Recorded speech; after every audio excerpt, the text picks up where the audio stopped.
जय हिंद दोस्तों। राहुल गांधी की ब्रिटिश नागरिकता को लेकर के एक बहुत बड़ी और ब्रेकिंग खबर सामने आ रही है, जो मैं आपको आगे इस वीडियो में बताऊंगा। बीजेपी के बड़े नेता ने इलाहाबाद हाईकोर्ट में याचिका दायर करी थी कि राहुल गांधी ब्रिटिश नागरिक हैं, और उसके बाद से राहुल गांधी के नागरिकता के ऊपर सवाल खड़े होने लगे। फिर इन्फोर्समेंट डायरेक्टरेट ने उस बीजेपी के बड़े नेता को 9 सितंबर से पूछताछ करी और कहा कि जितने भी सबूत है आपके पास कि राहुल गांधी ब्रिटिश नागरिक कैसे हैं, वो सारे सबूत हमें दे दीजिए। सारे सबूत इन्फोर्समेंट डायरेक्टरेट के दफ्तर में जाकर के बीजेपी के बड़े नेता ने दे दिया।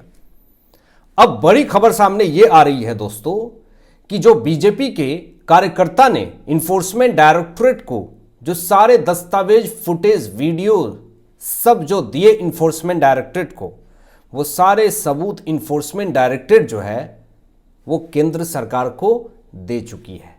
अब सेंट्रल गवर्नमेंट जो है राहुल गांधी की ब्रिटिश नागरिकता के ऊपर पूरी तरीके से गहन चिंतन कर रही है और सारे सबूतों को एनालिसिस करने के बाद केंद्र कोर्ट में सारे सबूत को सबमिट कर देगी, क्योंकि कोर्ट ने यह बात क्लियर कर दिया था कि सेंट्रल गवर्नमेंट जल्द से जल्द इसके ऊपर एक्शन ले।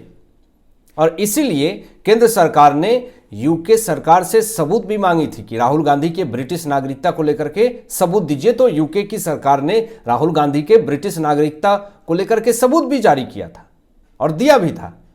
अब एक तरफ यूके सरकार की तरफ से सबूत मिल गई, दूसरी तरफ इन्फोर्समेंट डायरेक्टरेट ने बीजेपी के नेता विघ्नेश शिशिर ने जो दावे किए थे वो भी सबूत मिल गए। तो अब पूरा बंच तैयार कर दिया गया है राहुल गांधी के ब्रिटिश नागरिकता को लेकर के। देश से बाहर फेंकने का ऑर्डर आ सकता है। सोशल मीडिया पे इस तरह के दावे किए जा रहे हैं, क्योंकि जो सबूत और जो फैक्ट्स मिले हैं केंद्र सरकार ने उसको पूरी तरीके से सबमिशन में डाल दिया है। अब एक और बड़ा मामला सामने आ रहा है जिससे कि राहुल गांधी की बहुत बड़ी समस्याएं बढ़ सकती है। मुंबई कोर्ट में दोस्तों एक मामला चल रहा है वीर सावरकर को लेकर के, और जब से यह मामला चलना शुरू हुआ है तब से राहुल गांधी पूरी तरीके से बौखला चुके हैं। और इन्होंने हमेशा से ही भारत के वीर सैनिकों का, हमारे महापुरुषों का अपमान करना सही समझा है। आपको बता दें कि राहुल गांधी ने वीर सावरकर पर कुछ बयान दिए थे दोस्तों, जिन्हें अपमानजनक माना गया, और इसीलिए राहुल गांधी के ऊपर मानहानि का केस ठोक दिया गया कि आपने वीर सावरकर को लेकर के इस तरह की घटिया टिप्पणी कैसे कर दी।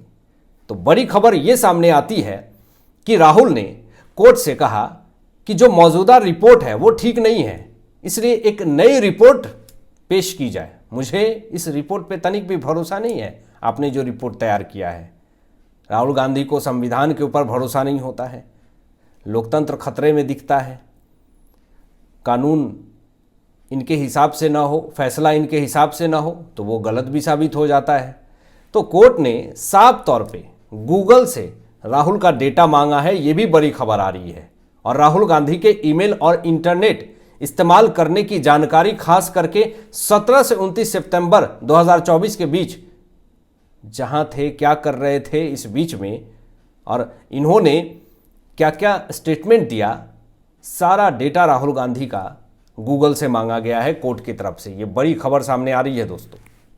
अब मैं आपको बता दूं कि अगली सुनवाई की जो तारीख रखी गई है वो 10 अक्टूबर 2025 की तय की गई है, और राहुल गांधी ने रिपोर्ट पर आपत्ति जताई है और कहा है कि उसमें गलत बातें हो सकती हैं। जो गूगल से आप रिपोर्ट मांग रहे हैं वो उस पर आप भरोसा नहीं करते हैं, तो फिर किस पे भरोसा करते हैं आप? आपने कहाँ से देख करके वीर सावरकर के ऊपर तीखी टिप्पणी दी, घटिया बयानबाजी करी, और जो टिप्पणी दी उसका आधार भी आप नहीं बता रहे हैं कि आप किस जगह से आपने लेकर के वो टिप्पणी दी वीर सावरकर के बारे में।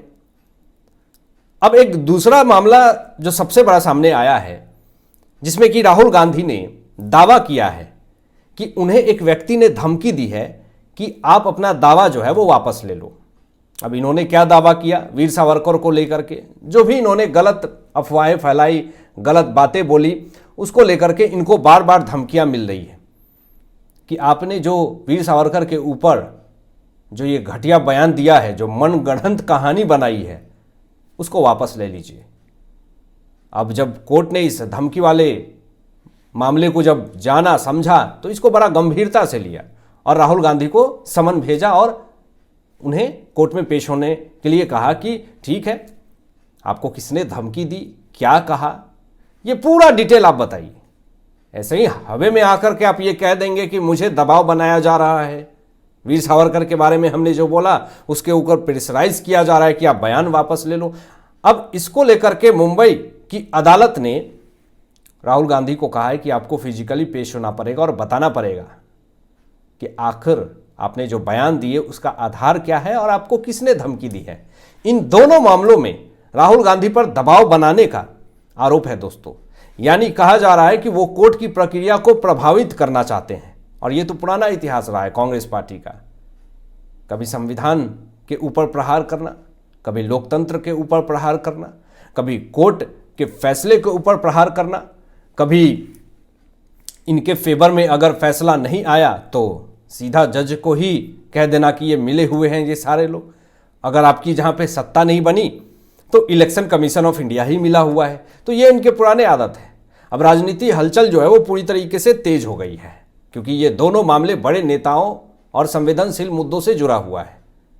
अब मामला है कुछ इतना बड़ा बन जाएगा, राहुल गांधी ने ये नहीं सोचा था। इन्होंने तो ये सोचा था कि विदेश में आया हूँ, वीर सावरकर के ऊपर बोल दूंगा ही तो क्या हो जाएगा। लेकिन इसको तो मामला को ले लिया गया और फिर कोर्ट में मामला चला गया। अब सबकी नज़र कोर्ट की अगली कार्रवाई पर है और राहुल गांधी की कानूनी स्थिति पर चर्चा हो रही है कि आखिर आने वाले समय में राहुल गांधी के साथ क्या बड़ी समस्या होने वाली है। एक बड़ा मामला ये आ गया दोस्तों कि कांग्रेस पार्टी गालीबाज पार्टी है और इसने हमेशा समय समय पे ये साबित किया है कि मैंने हमेशा से गाली दिया है, गाली गलौज किया है। अब राहुल गांधी के आगे पाकिस्तानी कनेक्शन भी आपको बताएंगे और कैसे राहुल गांधी की समस्या बढ़ी है ये भी जरा सुन लीजिए। कांग्रेस पार्टी ने हमेशा नरेंद्र मोदी जी के माताश्री को टारगेट किया। माताश्री को लेकर के एक एआई वीडियो कुछ दिन पहले बनाई गई थी और इतना गंदा फुटेज डाला गया था जिसको देख करके पूरी सोशल मीडिया पे कांग्रेस पार्टी को ट्रोल किया गया। अब कांग्रेस आईटी सेल ने नरेंद्र मोदी जी और उनकी मां का एक एआई वीडियो बनाया जिसे अपमानजनक माना गया। दिल्ली पुलिस ने इस वीडियो पर कार्रवाई करते हुए कांग्रेस आईटी सेल के खिलाफ एफआईआर दर्ज कर दी।